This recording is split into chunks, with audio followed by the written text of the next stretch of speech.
ہو چکی ہیں اور اب یہاں سے ہم شروع کرتے ہیں کہ سمیعت رسول اللہ صلی اللہ علیہ وسلم یقول. یہاں آپ یہ بات سمجھیں کہ سمیعت کا جو فعل ہے یہ متعدی بدو مفعول نہیں، اس کا مفعول ایک ہوا کرتا ہے. تو پھر یہاں ظاہری معنی یہ ہوگی کہ میں نے اللہ کے رسول کو سنا، حالانکہ سنا جاتا ہے کلام کو، کسی شخص کو یا ذات کو نہیں سنا جاتا. تو یہاں تو یہ کہ سمیعت رسول اللہ، میں نے رسول اللہ کو سنا. تو اس کا جواب یہ ہے کہ یہاں لفظ کلام کا مقدر ہے، چنانچہ بین السطور میں بھی یہ لفظ لکھا ہوا ہے اے کلامہ.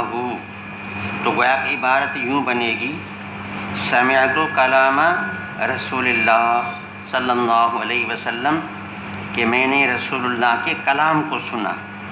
اب بات ٹھیک ہے کہ سماع کلام کا ہوتا ہے. اور آگے یقولو، یہ گویا کہ جملہ حالیہ ہے، یہ رسول اللہ مفعول بھی ہے، اس سے حال ہے. تو گویا عبارت یوں بنے گی سمعت کلام رسول اللہ صلی اللہ علیہ وسلم حال کونہ قائلا انما الاعمال بالنیات. یعنی میں نے اللہ کے نبی کو کلام سنا اس حالت میں کہ وہ یہ جملہ فرما رہے تھے کہ انما الاعمال بالنیات. تو یہ جملہ پورا حال کونہ قائلا کی تعویل میں ہو کر رسول اللہ سے حال بنے گا، اور پھر یہ ذوالحال حال سے مل کر کے مفعول بھی بنے گا سمیعتوں کے لیے. ایک بات یہ ہوگی. آگے یہ ہے کہ حدیث کا جو مفہوم ہے وہ ہے کہ انما الاعمال بالنیات. انما حرف حصر کا ہے، اور جس کا مقصد یہ ہوتا ہے کہ مقصور مبتدا خبر میں بند ہے، اور معنی یہ بنے گی کہ اعمال نیت ہی سے ہوا کرتے ہیں. باقی یہ لفظ اعمال کا ہے، جمع عمل کی ہے. تو ایک ہوتا ہے عمل اور ایک ہوتا ہے فعل. تو عمل اور فعل کا فرق ہے کہ عمل کی معنی ہوتی ہے، یعنی یوں سمجھیں کہ فعل کی معنی ہے کردن، اور عمل کی معنی ہے کہ فعل معنی کرنا، عمل معنی سنوارنا، اچھے طریقے سے کرنا. تو فعل کی معنی ہو گئی کرنا، اور عمل کی معنی ہو گئی سنوارنا. اور دوسری بات یہ ہے کہ عمل جو ہے وہ عام ہے، عمل جو ہے وہ اختیاری ہوا کرتا ہے. فعل عام ہے کہ اختیاری ہو یا غیر اختیاری ہو. تیسرا فرق یہ بتایا جاتا ہے کہ عمل میں دوام ہوتا ہے، فعل میں دوام نہیں ہے. تو یہ بھی فرق ہے. بہرحال یہاں لفظ آیا انما الاعمال بالنیات.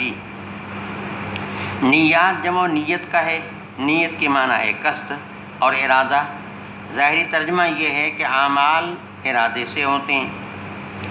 تو اب اس کا مقصد اور مفہوم اور مطلب کیا ہے، اس سے پہلے تھوڑا سا یہ بھی عرض کر دیتا ہوں کہ یہی روایت امام بخاری نے صحیح بخاری میں 7 جگہوں میں اس کو ذکر کیا ہے، اور الفاظ مختلف ہیں. یہاں انما الاعمال بالنیات ہے، کہیں انما الاعمال بالنیت ہے. تو وہاں اشکال ہوتا ہے کہ یہاں نیات آ گیا، وہاں لفظ نیت کا آ گیا. تو نیات تو ٹھیک ہے کہ بھئی عمل بھی زیادہ ہیں، نیتیں بھی زیادہ ہیں، کیونکہ اعمال جمع ہے اور نیات بھی جمع ہے. تو انقسام جب جمع کا جمع پر ہو جائے تو پھر یہ ہو جاتا ہے کہ انقسام آحاد کا آحاد کے اوپر ہو جاتا ہے. جب جمع کا تقابل جمع سے ہوتا ہے تو انقسام الاحاد علی الاحاد ہوتا ہے، یعنی جمع کا تقابل جمع سے ہوگا تو جمع کا ہر فرد دوسرے جمع کے ہر فرد کے مقابلہ میں ہوگا.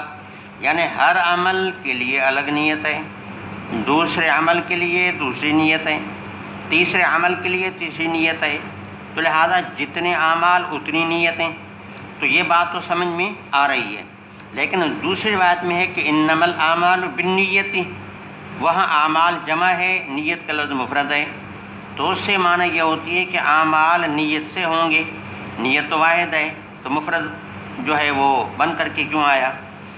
تو اس کا جواب یہ دیا جاتا ہے کہ اصل میں نیت یہ فعل قلب ہے، اور قلب جو ہے چونکہ واحد ہے لہذا وہاں لفظ نیت کو مفرد کر کے لایا گیا۔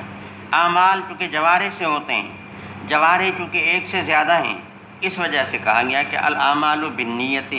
بہرحال مقصد میں فرق نہیں، دونوں جملوں کا مقصد ایک ہی ہے کہ اعمال جو ہیں معنی وہ نیت سے ہوتے ہیں۔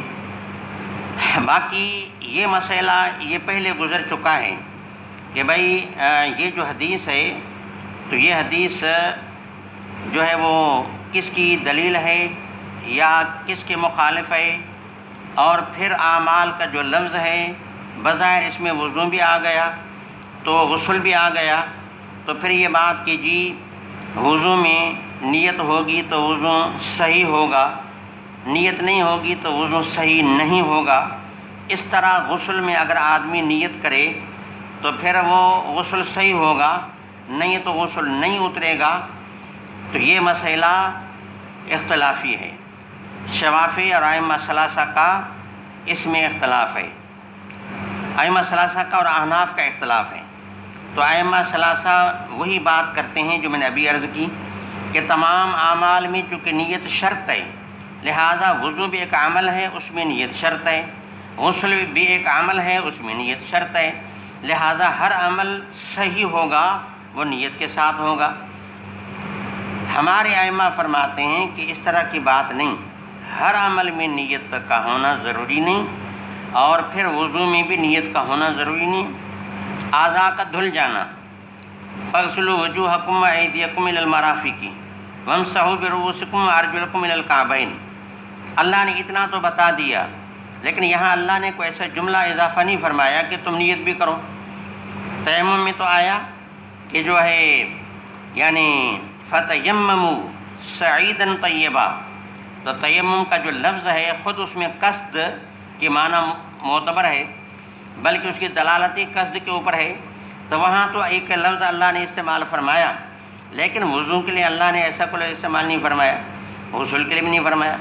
تو معلومہ کہ وضو ہو غسل ہو اس طریقے سے غسل یعنی ثیاب ہو، کپڑے کا دھونا ہے، کپڑا ناپاک ہو جائے، آدمی کپڑے کو دھوتا ہے تو وہاں نیت تھوڑی کرتا ہے، نیت کرے نہ کپڑا دھل جاتا ہے، کپڑا صاف بھی ہو جاتا ہے، پاک بھی ہو جاتا ہے۔ اس طرح اعضاء کے دھونے سے وضو ہو جائے گا، پورے جسم کو دھونے سے غسل ہو جائے گا۔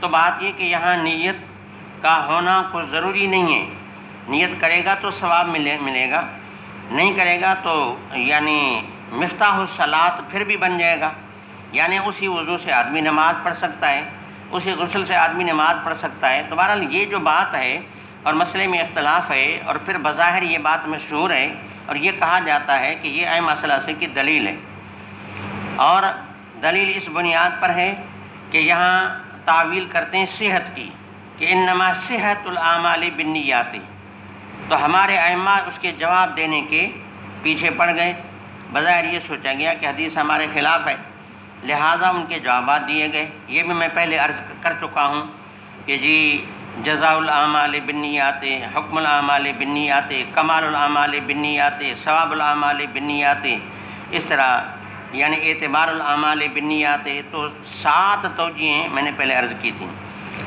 تو کہنے کا مقصد یہ کہ یہ محض اس حوالے سے کہ اگر مان لیا جائے کہ حدیث ہمارے مخالف ہے، لیکن ہمارے حنفی میں سے محققین تو یہ کہتے ہیں کہ حدیث ہمارے مخالف ہے ہی نہیں، مخالف ہی نہیں ہے، کیونکہ اس حدیث میں جو بات بتائی گئی ہے یعنی یہ نہیں کہ بھئی عمل کس چیز کے ساتھ صحیح ہوگا یا کون سی چیز عمل میں شرط ہے، یہ تو بات اللہ کے نبی نے اتنی فرمائی ہے کہ عمل نیت سے ہوتا ہے۔ تو بات یہ کہ عمل کون سا، عمل عام نہیں ہے، اختیاری یا غیر اختیاری، اس میں عمل اختیاری کی بات ہے۔ تو یہ بتایا گیا کہ عمل اختیاری جو ہوتا ہے وہ ارادے سے ہوتا ہے، جب آدمی ارادہ کرتا ہے تو کام ہوتا ہے۔ تو یہاں تو یہ بات ہے، اس بات سے ہٹ کر کہ بھئی نیت کرو گے تو صحیح ہوگا، تو صحت یا فساد سے یا ثواب اخروی یا عدم ثواب سے اس کا کوئی تعلق نہیں۔ یہاں تو علامہ جو ہے وہ علامہ شبیر عثمانی رحمہ اللہ کی توجیہ بھی آپ کے سامنے آ چکی ہے کہ وجود الاعمال بالنیات، یا ایک بات بتائی گئی ہے کہ آدمی نیت کرتا ہے تو اللہ کے ہاں عمل کا وجود ہو جاتا ہے، عمل بھلی نہ بھی کریں۔ تو اس طرح کی باتیں ہیں، یا ثواب الاعمال بالنیت ہے، یہ مسئلہ ہے۔ باقی یہاں کوئی ایسا لفظ نہیں ہے جس سے یہ بات نکلے کہ بھائی نیت جو ہے وہ عمل میں ضروری ہے یا شرط ہے۔ بہرحال یہ بات ساری پہلے ہو چکی ہے۔ اب ہم تھوڑا سا آگے بڑھتے ہیں کہ یہاں حدیث پاک میں 3 جملے ہیں۔ پہلا جملہ ہے انما الاعمال بالنیات، دوسرا ہے وانما لامرئ ما نوى، تیسرا ہے فمن كانت ہجرته الى اللہ الى دنیا یصیبها او الى امرأة ينكحها فہجرته الى ما هاجر الیہ۔ بظاہر یہ جملے ایک جیسے لگ رہے ہیں، تو ان کا آپس میں کیا فرق ہے؟ علامہ ابوالحسن صغیر سندھی، جس کا حاشیہ یہاں لکھا ہوا ہے، انہوں نے یہ فرمایا کہ جی یہ جو پہلا قضیہ ہے اور یہ جملہ ہے جو اللہ کے نبی نے بیان فرمایا ہے، یہ ایک مقدمہ عقلی ہے۔ جیسے آدمی کوئی بات بیان کرتا ہے تو ایک تمہید رکھتا ہے، اور ایک توطیہ اور تمہید ہوتا ہے، ایک بنیادی بات ہوتی ہے، آدمی بیان کر کے پھر اپنے مقصودی بات کو بیان کرتا ہے۔ تو یہ اس طرح کا ایک مقدمہ عقلی ہے، یعنی ایک ایسی بات ہے کہ عقل کے ہاں یہ بات طے شدہ ہے، اور عقل کے ہاں یہ بات تسلیم شدہ ہے۔ یہ بات طے ہے کیا کہ آدمی کام کرے گا تو ظاہر بات ہے کہ پہلے دل میں ارادہ آئے گا کہ میں کام کروں،